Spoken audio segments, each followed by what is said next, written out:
Welcome to WION World of Cricket. I am Esha Hanspal. Albeit a slim chance, but a chance there is of making it to the semis. And after their exploits in Pune today, Afghanistan have edged past Sri Lanka by winning the match number 30 by 7 wickets and with 28 balls remaining at the MCA Stadium in Pune. While they began level on points with Sri Lanka ahead of Afghanistan on the points table, but now Afghanistan have gone ahead of Sri Lanka with 6 points in their kitty. And Afghanistan were kept at around 14 for 1 in the first 4 overs or so. Dilshan Madhushanka took the openers, Gurbaz and Zadran. Madhushanka has 6 wickets in the first 10 overs of this World Cup. He definitely performed very well in today's innings. And Kasan Rajita got Rahmat Shah. Hashmatullah Shahidi got his 2000 ODI runs. Well, a bit on Madhushanka here. He has the second most wickets behind Trent Boult in the first 10 overs in this tournament. However, the player of the match is Farooqi, that is from Afghanistan, and with his stellar 4-wicket scalp, he gets the player of the match. And I'm going to go over to our cricket expert here, Dav Whatmore, who was the coach of the World Cup winning 1996 Sri Lankan team. Dav, we expected this result, but did you expect it by this margin, or were you expecting a closer encounter? Well, a little sad for them, I guess. They tried hard in the second innings.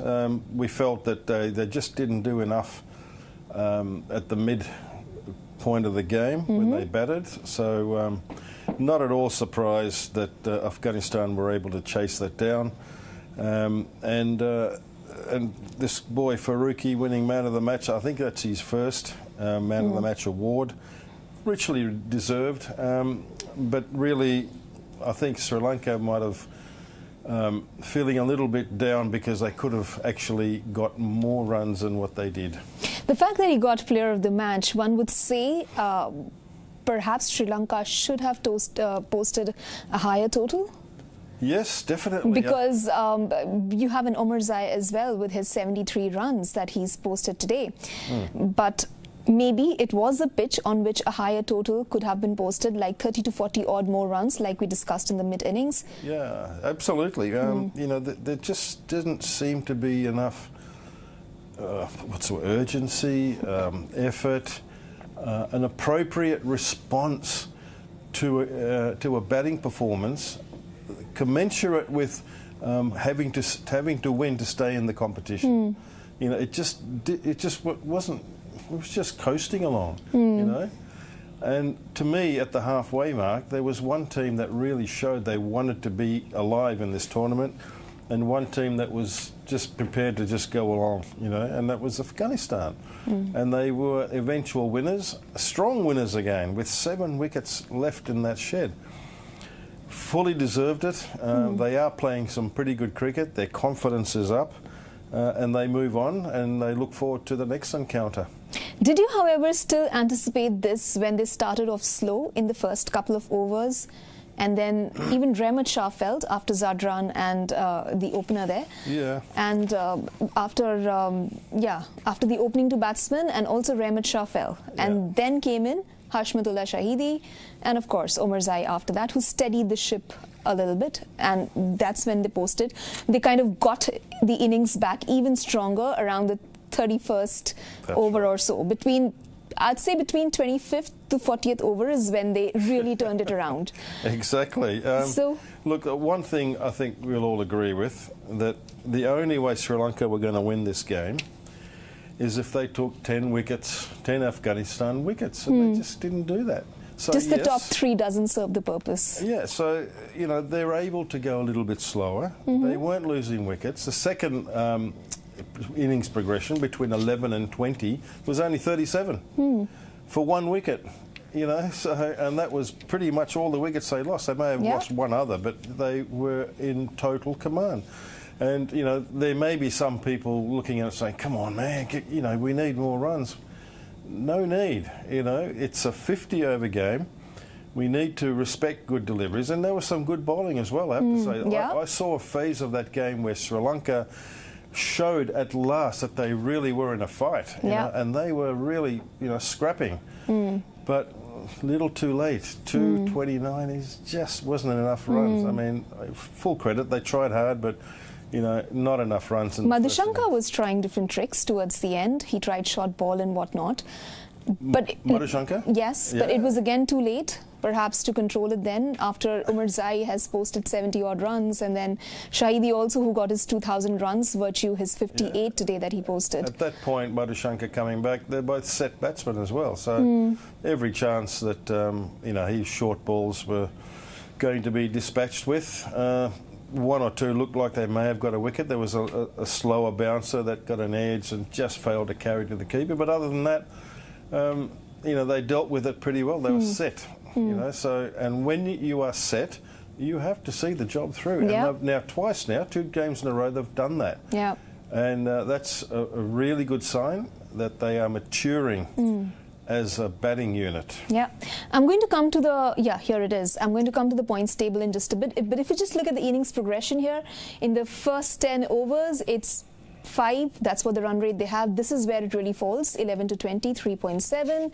This is where it picks up again, 21 to 30, and keeps going up from here on. This is where they actually really suffered, and actually in the first 5 overs or so is also when they piled on those runs really slowly. In fact, Gurbaz was taken for a duck. So what do you think was happening here? I mean, of course, we watched the match, but I'd like you to elaborate on this between the 11th and the 20th overs. They had some good bowling, but they didn't give it away. That's what it's about. Okay, you're entitled to get some good balls, right? You're playing against a full member country. You're playing against fellow professionals who are decent players. So you have to expect at some point they're going to make it hard for you. So which way do you go? Do you go the way of England and start to just, this is too hard, I'm going to hit my way out of it? Or do you say, right, I'm going to fight this one out, And clearly fighting it out is a better way to go. It's a much better percentage way of going about it. Particularly if you're only chasing 229 or whatever, like England. England were only chasing a handful of runs also. So, this team here was really showing you the way in which to chase a total against that figure. They showed you the way to do it. Also, their lower middle order, one can clearly see, is much stronger than that of Sri Lanka's. Well, on that effort, yes, but I wouldn't say stronger consistently. On the night, definitely. And Sri Lankan batters, don't forget, a lot of them got starts. Yeah. So they're guilty of not converting those starts. So they're good enough to get starts. They're good enough to play some really good shots. But sadly, it's that old, hardware and software bit. The hardware is never in question. Software from time to time up here, can improve on certain games, and today was one of them. You have been Team Sri Lanka's ex-coach. Where do you think, in which department did they lack the most today? Today? Yeah. Well, clearly, a sense of urgency to try and do something to ensure that you get a little bit of momentum going your way, to put a little bit of pressure back on the opposition. I think the only time I felt that when it was really when it was needed right through, but more so in that last 10 overs. I think over number 41, 42, they had a couple of good overs, 10 or 12 from it each. A couple of bad balls too, I have to say, but never mind. That was the only time I saw, and then again a wicket goes. If you're losing wickets and the person coming in, then they need to settle down a little bit. But yeah, you ask me where can they improve? I think a sense of urgency, a sense of doing something to change that momentum, to put the pressure back on the opposition. This is a do-or-die game. Yep. And I'm sure they would have known a pass score on that wicket is a lot more. Yeah, than that. Well, it was more anyway than what they got. So, that is where they can really, get better as a team, understanding what's needed and doing it. So, just taking today's example, you'd say, when compared to posting the required number of runs that was required of Sri Lanka. If you compare that with how they bowled in the second innings, where do you think they were found lacking more? Well, they tried hard. You know? I mean, they did try hard, exactly, which is why I was just trying to... That's right. They tried really hard, and there was a little bit of dew as well in the end. That didn't help, but they fought it all the way through. Yeah. How many balls left? How many overs? There was just a few overs, wasn't there? And that's the difference, isn't it? You know, the runs. If the footer got more runs, then the batting team has a little bit more pressure to force the pace a little bit, which can cause errors and possibly a wicket that comes from it. So I think they tried hard, but they just never had enough of a total to bowl against. If you were to pick up another bowler, perhaps from the one sitting in the reserve right now, would you do that? Or do you think this is the best team they could have gone with today? Yeah, that's the best team. I don't think they could have, you know. All the statistics showed us that faster bowlers, the pace bowlers, get much more wickets than spinners. But the spinners have a job to do. They can't get hit just because they don't get wickets. They have to be miserly. And that's also what Afghanistan did also. They didn't get a home. You know, this boy that won the man of the match got 4 wickets. He's a pace bowler. And he was out of the team last game because it was in a different surface, Chennai. So I think they did the right thing, playing 4. Unfortunately, Angelo Matthews, who was the 4th seamer, who gave you that bit of balance, he didn't have as good a outing as he did the first game he came back against England. Did very well, but that can happen. But I think they picked the right group of bowlers to, you know, appropriate for the surface in Pune. So. No, I don't think they could have made another seamer, no, just to contain the runs as well. Well, the only guy sitting out was Chamika, wasn't it? Chamika Karunaratne. Yeah. No.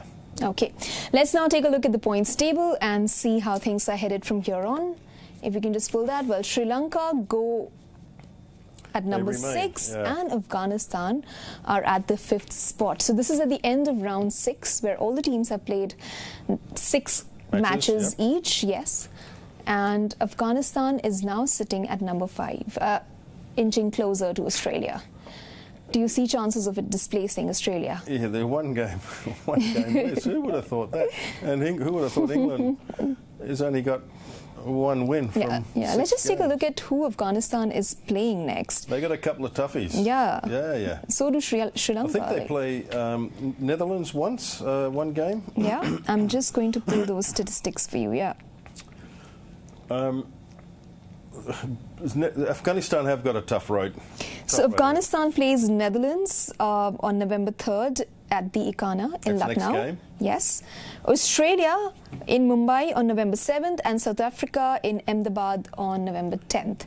So they have Netherlands, Australia and South Africa. Well, on the 3rd of November, that's... So the next play Netherlands. Yeah, so that's good. And that's only another, tomorrow's 31st, 1st, 2nd. In 4 days' time, they play another game. In a game which they think they can win, and I think they can win. It'll be another good match. And they'll be equal on points with Australia, if Australia haven't played yet. I'm not sure when they're playing. So, wonderful effort. You know, you got to congratulate them. Terrific effort. And let's not forget, this match is just about a couple of days away, and Netherlands itself is known to have caused upsets in the tournament. This particular match number 30 against Sri Lanka, they played after a 6-day break. Do you think that considerable amount of rest also, played part in their performance today? Well, you know... It's a busy schedule. Yeah, I mean, you can only manage what's there, you know... The fixtures, you can only manage it properly. Now the next game is in 4 days' time. They had 6 days off, so it's a case of being able to build up to each match and approach each match competition as fresh as you can be. So sometimes it'll be, you know, a number of days off. Sometimes it'll be, you know, a little bit of optional training for some who need it. Other times it'll be compulsory. that we need to have a fully fledged net session and fielding session as a means of getting back to that mode, that competition mode. But generally speaking, it's more individual of what that individual needs to be ready for competition on any given, on the fixture date of competition. Right, because they play Australia and South Africa within a gap of just 2 days. So they play Netherlands, in 2 days they play Australia. Only 2 days? Only 2 days. Wow. So they play Netherlands on November 3rd, Australia November 7th, and South Africa November 10th. So on the 3rd and 7th? Yes, well, that's 3rd, 7th, 10th. Yeah, so that's still 4 days, right? 3 days. Yeah, 4th, 5th, 6th. Yeah, you get 3 days and then about 8, 9th. It's generally a travel day. Yeah. Recover. A little top-up session, and go for it. Yeah, that's good. That's not bad. And most teams have that sort of turnaround as well in certain weeks. No, I was just trying to juxtapose that with their fixture today, which came after a longish gap. Right? Yeah. No, look, I'm sure they'd appreciate 6 days off. I think any team would. But again, whatever the fixture list demands, that's how you manage it really well. I was also trying to understand if we can see them at that 4th spot, given no. what they have lined up ahead. No. No? Okay. No. Would you say Sadly. Sri Lanka definitely out of the semis Yes. after this? Yes. I'm not sure if they're still out mathematically speaking as well. Well, if you have a look at who they got left, they got just as hard. They have, I have those difficult as well for fixtures you. they have too. They have India. They have India next on November 2nd. Then on November 6th, they have Bangladesh. And then on November 9th, they have New Zealand. It's going to be tough, isn't it? Yeah. But look, I've been saying all along that you got to win this game to have a realistic chance. Even so, Afghanistan now, they're the winners, but they're still going to be falling short, I think. Okay. Dav, let's go over to some comments and questions we've been getting for you on No More with Whatmore. This one is from Mohammed. He says, Omarzai delivered outstanding performances with the bat against Sri Lanka in Pune. We agree with him. He definitely changed the pace of it. I tell you, he probably could have got man of the match too. You know? Yeah. He bowls, and he bats really well, consistently. And together with your keeper that dislocated his little finger today, those two boys have been the find for Afghanistan in this tournament. And I can see them having a long career, both of them, in this format and maybe longer formats. I'm not sure how good they are in T20. I think Omarzai can be a good T20 player. Hits the ball and bowls a bit. The keeper's busy. No reason why the keeper can't play multi-formats as well. So these two guys have been, not central to them winning, but a huge contributor towards them winning. Very pleased for them both. Okay. All right. This one is from Dopplis, who says Afghanistan have a real chance of making the semi-finals. Need to beat Netherlands and either South Africa or Australia. Get to 10 points and then hope the other results go in their favour. Yeah. Well, when he gets to the last few games, he feels everyone's switched on. So it's going to be a superhuman effort, one that they can be very proud of, that they're still in this tournament at this stage of the game. 3 games to go, and I think they'll win the next one. So 2 games to go, if that happens. 2 games to go, and they're still alive.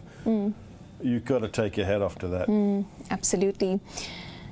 Okay, lots of praise for Afghanistan there, Dav. This Afghanistan team is a treat to watch, and their captain Shahidi is so cute to watch. This is from Harsh. The Harsh. Yeah. What I see with the captain, and 1 or 2 other the batsmen as well, they put a price on their wicket. They value their wicket. They don't play so many bad shots and gift their wickets away. We've seen enough of that from time to time with cricketers. They it's almost like the person bowling to them, it's his birthday, so you say, yeah, take my wicket, gift wrap it.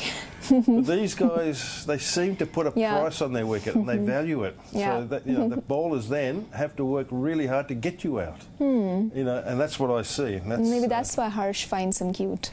Cute. Yeah, that's what Harsh says. Start the World Cup as underdogs and now playing like a mature team, beating the champions of 2019 England, 1992 Pakistan, 96 Sri Lanka. We have their coach with us here in the studios. After India, Afghanistan is the only Asian team who impressed the most. And this one is from Rahat. Interact. Who have impressed the most. Oh, okay, yeah. After India. Yeah. Afghanistan is the only Asian team who have impressed the most. Absolutely. It's a good point. Yeah. They fully deserve all the pats on the back. But then take it for a day or for maybe a day. Then that's history. Don't look backwards. Yeah. You've got to very look important. Forwards. Yeah. Okay. Gaurav says Afghanistan has more wins than England, Pakistan, Sri Lanka, Bangladesh and Netherlands in this World Cup. Afghanistan at number 5 in the points table of this World Cup. Another praiseworthy comment for Afghanistan. Starlin says Afghanistan proving that hard work, passion, dedication and love towards the cricket can make anything possible, and they have beaten England, Pakistan, Sri Lanka, and it's a very happy thing for their country people and all fans. We agree with that. Yeah, surely. It's another reason for the whole country, to be buoyant and happy and positive. Yeah. It gives a sense of, a reason to get up again in the morning and just open the newspaper, listen to the radio. It's a very good get point, on your internet, Oh man, that's a wonderful feeling when you can't wait to check out who's written what and all good things about your team. Absolutely. It's amazing how much praise we're getting for this particular team. Vora says, beat England by 69 runs, beat Pakistan by 8 wickets, Sri Lanka by 7 wickets, 3 wins out of 6 matches for Afghanistan in this World Cup. What a period for them, of course. Afghanistan take a bow, says Raman. There it is. Lots of praise for this team. What do you think was the moment of the match? I usually ask Dav, but I want to ask Esha, says Carol. The turning point, is it? Yeah, the turning point. Well, actually, Carol, for me, it was when Omarzai started batting. Yeah. Because, to be honest, Dav, I know you'd probably not agree with me, and I would not agree with myself also, but because I always like to see on both sides of the scene. So at one point, very briefly, I thought maybe Sri Lanka has this, when Afghanistan sort of started slow and the third wicket fell, I was like, maybe, just maybe they'll just turn it around. But then I was pretty confident when Omarzai started batting. It's a 111 partnership. Yes, I was pretty confident. So that for me was the turning point of the match. And I think in the first innings, we pretty much knew where the match was headed. I think after the 125th run or so. Sluggish, wasn't it? Yeah, we half. pretty much knew. And then I think they were 2 wickets down. They held their own, and then after that, it all toppled from there on for Sri Lanka. Yeah, with regular intervals, which was but you weren't really confident in the first 100 runs, is it, Dav? With the chase? No, with Sri Lanka batting first, yes. Well, the first 100 runs, still they were in the game. Because they were in the game. Some wickets in hand. But when you continually, lose the wicket when you don't need to, makes it very hard. So, again, in that last sort of, 6 overs or so, they didn't have enough firepower to put the foot on the accelerator. They just very much limped home, and just collected as many runs as possible, which was not enough. Well, this match really didn't have turning points, to be fair. One anticipated that this would be the result. So if I was to create one, yes, Carol, to answer your question, I would say Omarzai's wicket definitely sealed it for Afghanistan. But overall... good summary. Yeah. It was. It's not all that easy to see anything special that happened that turned the game. Yeah. This was meandering along. Yeah. You knew who was going to win. Yeah. I did. And, it took maybe You need that stamp. Yeah. You need that stamped Omarzai to come in and, you know, just show a little bit of, you know, effort. And then you know they're on their way. Yeah. You know? They were getting that. Yeah, finish it off like a winner. Yeah, not that they were expected to get more than 6 at any point, I don't think. You know, they're never getting 6 and over. They're always below that. You know, that was the required run rate, and they were doing what was required. They still managed to win by a considerable margin, I'd say. 28 balls remaining, And 6 wickets. Yeah, Oh, 7 wickets, yeah. That's a strong victory. That's a strong victory. They won with 8 wickets left in the shed last game against Pakistan. Wonderful effort. Was there any turning point for you, Dav? You know, same thing. I was agreeing with you. You know, the first half was sluggish. I mean, people getting out and not enough runs. Yeah, that didn't really do much of a turning. No bowler really set the world on fire. They all bowled pretty well. Wickets were shared a bit. With Faruqi, okay, he got 4 wickets over 2 spells or 3 spells. But not, you know, nothing startling. Yeah. But he did okay. He did the job, yeah. He did the job. So nothing stood out to me. And the second innings, the chase, again, controlled. And perhaps you were right, in that little partnership that began, at some point you think that they're going to... I knew they're going to win it, but at what point, you know, they're going to show that they can, you know, really put the pressure on the opposition. And that, I think that came from that... Well, definitely came from the partnership, but earlier on. Yep. Okay. Let's see. We'll take the last couple of comments, and then we have another big match lined up for tomorrow. What's the point? He washed his hands off this team. Should have done a better job. I don't know, Faisal, who you're talking about here. Maybe you could specify the player you're talking about. Okay.